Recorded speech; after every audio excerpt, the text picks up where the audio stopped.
My 6 sisters and I flowed from Eden to fill the earth and multiply it, filling the oceans and rivers and skies with water, carving our way through the mountains and the bedrock.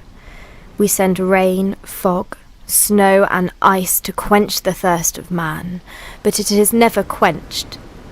Instead, man will drain us, frack us, melt us and damn us. The storm rages and sends to us men as tribute, unable to ignore the endless amount of bodies sinking to my depth. I cast my view to the ripples of their splashes, which are in turn overtaken by my waves and swells. As these men passed through me, the celestial light fades, overtaken by the crushing, dark oblivion. They always look up, longing for the above world of light, moving gracefully, kicking and letting out muffled screams as I enter their lungs. Each one I placed in their own subterranean watery grave. Bubbles kiss their cheeks, while I use gentle currents to usher their eyelids close. Above, the storm's commotions upon my surfaces pull my view away. A crude black galleon with crude black sails, flying the crude black flag. Its token white skull personifying death. The ship was webbed with ropes and rigging, its trymasts like spindles fingered sharply through the sky. The hurricane winds were strong, pushing my waves to crash upon the galleon's many decks. The tattered broken sails caught none of such winds, merely soaked the storm's precipitation. This allowed a source by which I could inspect this unworthy vessel closer. That's when I saw him, one of my many sons. Be there lower lights, Mr. Roberts? Nah, sir. The coast, if there be one, be asleep. Take in all canvases. Heave to. Jump through powder brains. The precipitation dripped from the saturated sails. I found myself among the many strands of a plaited beard and fibres of clothing. He was tall and broad, his voice raised through the storm like a wave.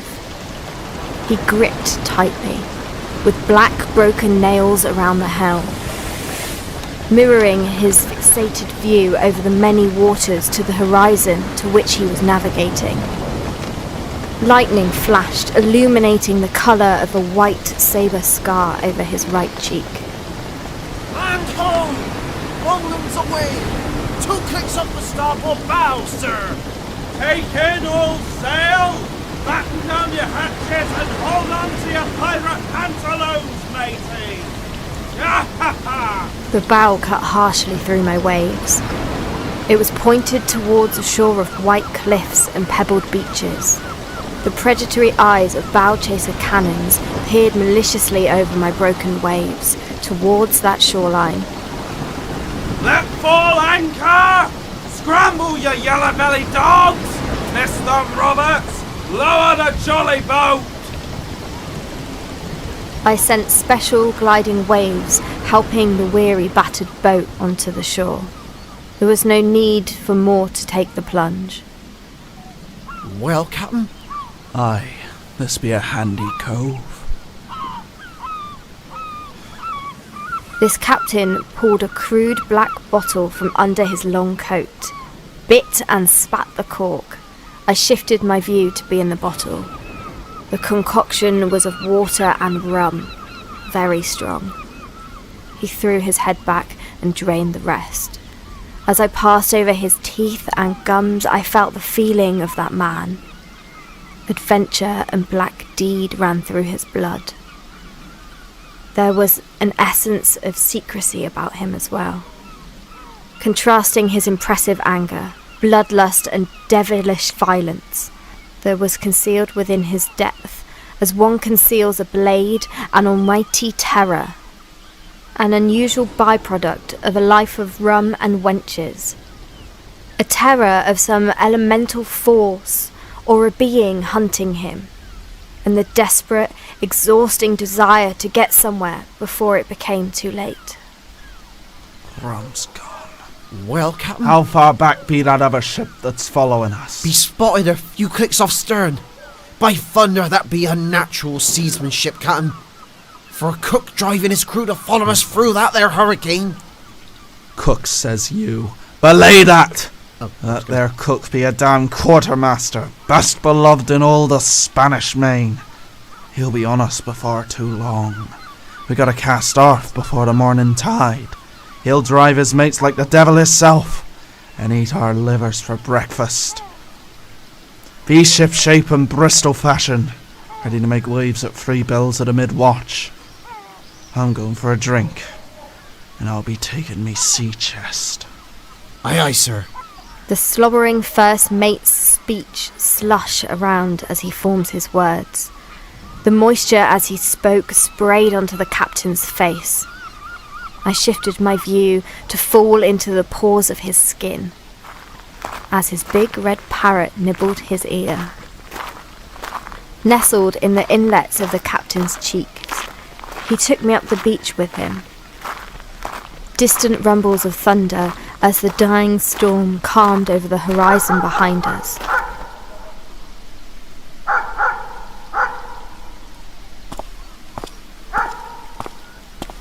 Winding cobble streets mazed around slanted buildings with long Georgian windows. Abreast the white cliff tops were multicoloured houses, iconic for a sleepy English smuggler's town.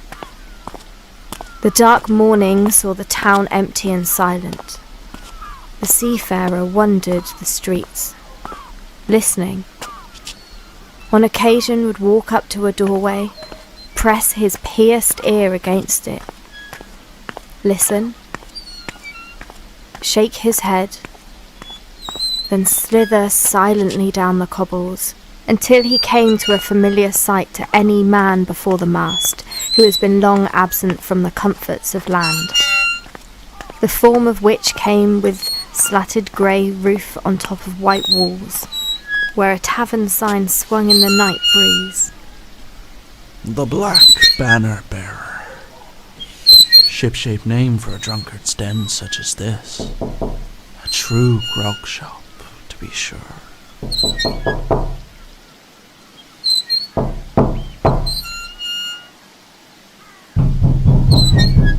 Ahoy there! Ahoy, innkeeper! Open this door, you lubberly swab, or be done with you! With the couple of breaths he drew to calm his boiling anger at the silence from the other side of the door. As the last small droplets of saliva dried on the captain's face and pushed my view away to the nervous anxiety sweat squeezed through the folds of his neck. We service no thieves, sir. No folkers, nor rogues, nor Turks, nor tinkers. I be none of these, matey. This be a very handy cove. Art thou a leader of a Moorish rabble who come knocketh at my humble door? You can call me Captain for I find myself fortunate enough to be captain of a crew of pirates. Yea, thy wandering clan, thy Bedouin tribe. Was it these that sent thou to me? What would they have me do with thee? What sayest thou? Me being pirate, you being tavern operator facto, I be having an anchoring for some rum. That there testifies to my location. Beware, sculling loafer. Democracies of distant lands dictate not us. I shall call for the press. I sendeth my only son. Let thy speed carry you swiftly, son of mine. Yes, father of mine. Spare me. Belay that! For I be nothing but an humble pirate. No need for dramaticals with that there musket. I have at this moment a crew of the most butcherly, black-hearted, bloodthirsty, barbarous salts on the God's blue seas and green earth. I seek only to drink my fill of my paradise. Paradise? Flea-bitten tramp. Fall down and worship me, gypsy king, and I shall give thee the world to roam. I be afraid that your wits have floated adrift, matey. Rum, and I'll be You are a gone. nine-tailed gypsy scourge, a swarm of refugees, a migrant wave, and when the press come, they shall treat you like such. Paradise.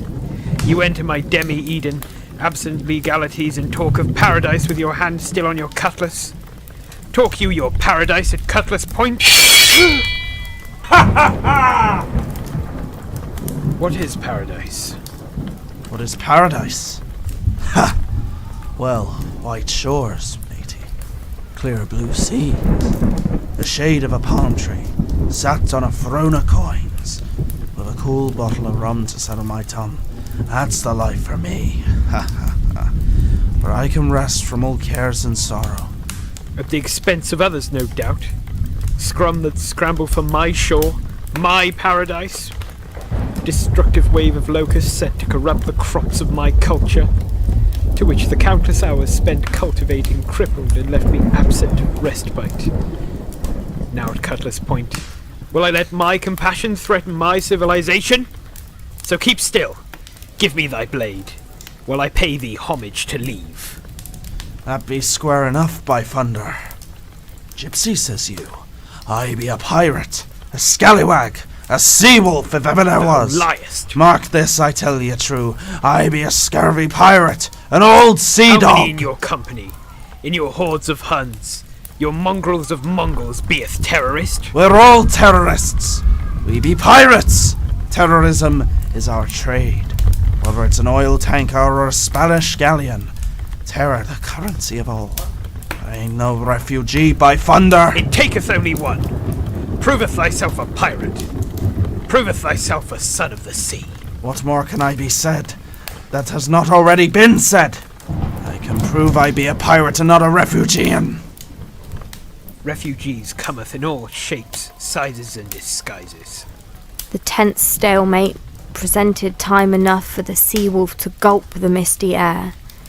A gentle breeze blew into the room through the arrow-slit cracks in the oaken-planked tavern door. This blew thoughts which flooded his mind, dreading that quartermaster. Now navigating towards them, somewhere between the dank, dark, candlelit tavern and the distinct dying storm. The pirate captain pulled from within his pirate garments a small, crude, black, leather-bound book entitled Codice Pirata. The pirate's code. Turn to page 3, quick like. The true pirate's test. Question 1. What's a pirate's favorite word? Arr! See? Correct. What is a pirate's favorite place to go on holiday? Ireland! Question 3. Why are pirates pirates? As they are! Stupidity, I dare say. This proveth naught. Give me that then. Final question. What's a pirate's favourite form of travel? A car? Of course, the answer be a pirate ship. See, landlubber, you can't pass 'cause you ain't a pirate. So all I need be bacon, eggs, and a girt big cascading cask of Jamaican rum.